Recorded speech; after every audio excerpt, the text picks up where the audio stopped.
Welcome, ladies and gentlemen, to another batch review, Matchbox Mix number 2 for 2024. This is the B case, a lot smaller than the first A case. A case had a couple of issues with it. I do apologize if you watch my batch reviews. Little bit of false information from the first one about the Toyota Hilux. I do apologize about that. But moving on to this case, 1966 Dodge Charger. This is number 13 of 100, brand new recolor. This one debuted 2 years ago in an orange color. Last year we got it in 70th anniversary special deco. So pretty nice to see this one back to just your standard form, which is pretty nice. All right, next one up. This is the Tesla Model 3. This is a brand spanking new casting for this year, number 53. This is one of those symbols, those medallions that they're using for this year to indicate it is a brand spanking new version. That one in white looks okay. We've seen that in moving parts, so nothing fancy as far as the model is concerned. All right, next one up, 2020 Land Rover Defender 90. This one is looking very, very, very nice. This is number 61 of 100. This one looks a lot better than last year's in kind of a brownish kind of color. This one in matte black. Pretty excited to get that one open for sure. All right, moving on to number 63. This is the Nissan NV van. This has a Los Angeles sightseeing type deco on the side. Tours and adventures. We'll take a look at that when we get him on the rotator guy. Again, number 63. No interior on that guy. That's just the way that it's been. All right, moving on to our 2022 Renault Twizy, number 65 of 100. A pretty big peg warmer in the U.S. I'm sure this is a little bit more popular outside the U.S., but at least here it's a bit of a peg warmer. Hopefully this white one will do better than the blue one we saw last year. Kind of a tailish, bluish kind of color from last year. All right, 1994 Mitsubishi 3000 GT, number 74 of 100. Yes, before you even start, it is the same number as the yellow Koenigsegg we saw in batch A. We will see how this plays out as the year goes on. But nonetheless, this one looks fantastic in blue. Really excited to get this one cracked open. Card art looks pretty good. Card art does depict basically the D10s on there instead of the 5 spokes, which is fine. That's perfectly fine. And then the last car in the mix, yes, not a very big mix at all. 2019 Subaru Forester, number 78 of 100, in a nice light steel blue. Looks fantastic. But let's crack these guys open and get an up-close look. All right, ladies and gentlemen, we're going to kick this off. We're going to take a look at our 1966 Dodge Charger in a nice metallic green. This one looking very, very good. Of course, it has full print on the back there. It does say Charger in the taillight bar. This one is pretty nice. Comes with the disc hub wheels, black interior, chrome base. Nice to keep going with the chrome base. I think chrome base is important for the classic cars, especially. Does say Dodge right there at the top of the grill as well. Looks pretty good. You know, I'm a big Mopar fan. I'm a little bit biased. We've seen this in orange. We've seen this in the 70th anniversary in silver. This is definitely the best one yet. Although, this casting leaves a little bit to desire. I will admit it's not the greatest, but it's not bad. It's not bad. Definitely Matchbox-esque.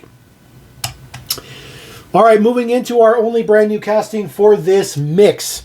Our Tesla Model 3, we've already seen Tesla Model 3 in moving parts. Matter of fact, we've seen it twice already in moving parts. That was in batch B for 2024 as well. So that was our second release for moving parts. Now it is in the basic range. I'm a little bit on edge about them releasing models in both moving parts and the basic range. I really don't feel like we need them in both.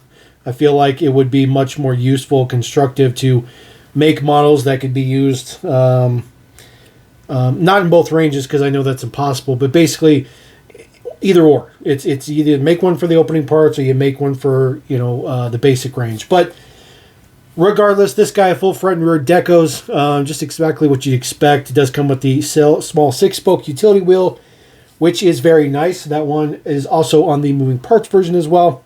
This one debuting in white is pretty good as well. Of course, it is a brand spanking new man number. 1448 is the man number for that one, so that one looks pretty good. S39 is the day code for the mix that we are currently rolling with. All right. Land Rover Defender 90. This one is in a matte black with a pretty good tint on the top roof section.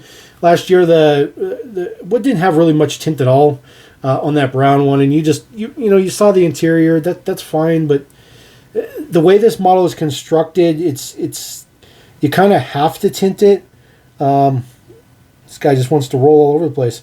You just kind of have to tint it because it doesn't look right. So this one does look proper, and of course it has those black chrome utility 6 spokes, which I think look pretty good on this model. Of course the casting's relatively small, but it is what it is. Full front and rear decals look good though.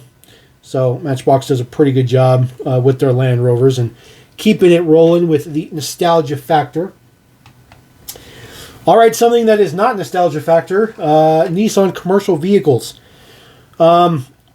This model seems to be a staple. I think this model will probably be a staple for a while. It's got a big, huge, giant area on the side that they can put decos on. This one's for like tours, like sightseeing tours in Los Angeles, kind of stuff like that. There is no interior in this model, so it does have a frosted window interior piece because there's no actual interior with it. It does come with a tow hook on the back as well. This one is all right. Last year it came out in a Harbor Deco kind of tie-in for one of the Action Driver playsets. And then you can see that it tries to do the taillight pass on the side pass. Not a huge fan of that. I don't think it looks very good. The disc up wheels are fine, but the rest of it is not all that great. As far as the little details on the side, there you go. Tours and Adventures. Shows a bunch of places in LA you can go to. Of course, there is your license number, 00A58. So, good old Michael Heralda doing decos on this one as well. So, still putting his twist on everything. And speaking of twist, let's bring out the Twizy. This is the second color for this casting, technically. We have seen this one in a 5-pack as well. It was in the Electric Drivers 5-pack for this year. It's something that Matchbox didn't used to ever do. You would never see a 5-pack model and a model in the basic range overlap like that. They used to, use the 5-packs to reserve, castings that didn't fit in the basic range. But nowadays they don't do that because obviously it's cheaper for them to produce more models and just 2 different colors, put it in 2 different products. I get it. This one is in white. I definitely think it looks better than the one we got last year. It's kind of a bluish, kind of teal kind of color. It definitely looks better, but this is going to be a peg warmer again. I really feel like it, at least here in the U.S. It's just not something that we are accustomed to here, or that we really are familiar with. We don't have Renault at all in the U.S. So, but as far as the model itself, front and rear decos look pretty good. I like the Renault symbol in the back. I like the interesting tail light to it. It does say Twizy. It's all right. It's all right.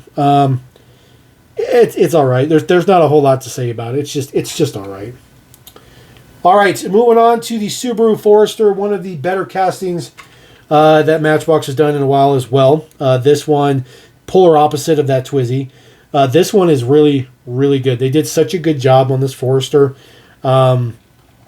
I love the color. The colors are great. They've done really, really good colors on all of these throughout its life. This kind of a steel blue color is definitely no exception. Full front prints on there, full rear prints on there. Very detailed interior. Nice clear window on this one. I think looks pretty good.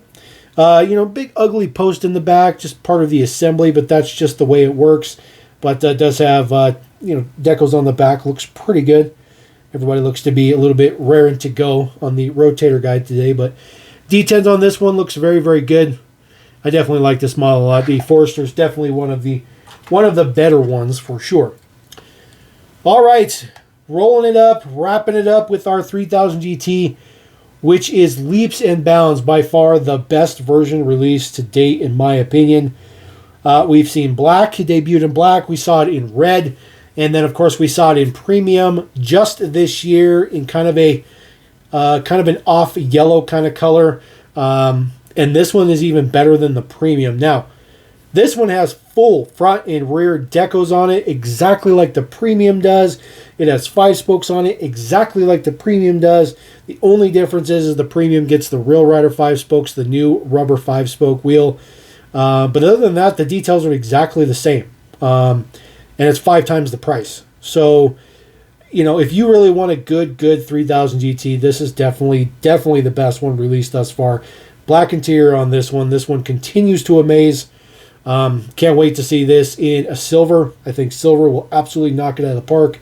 But very, very good model. Definitely the best of the bunch, best of the mix. That is mix number 2 for 2024 Matchbox. We will continue to roll through this as the year goes on. And hope you guys can be here for the whole show. So catch you next time here on Level In. Peace.